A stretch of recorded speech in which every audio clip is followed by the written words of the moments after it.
ልጅ ከስፐርም ሴል በመነሳት ማህፀን ውስጥ እንዴት ነው የሚፈጠረው? በመጀመሪያ ግን ላይክና ፎሎ ማድረግ እንዳይረሳ። ሰላም፣ ዶክተር ብሩክ እባላለሁ። ህክምናንም ቀለል አድርጌ በአኒሜሽን 3D ቪዲዮዎች አስረዳለሁ።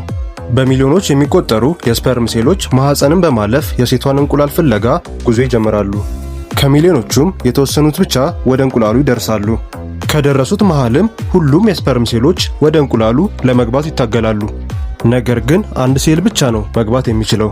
ወደ ውስጥ ከገባ በኋላም የዘረመል ህዋሳቶቹ ከሴቷ እንቁላል ጋር በመሆን አዲስ ዛይጎት የሚባል ሴል ይመሰርታሉ።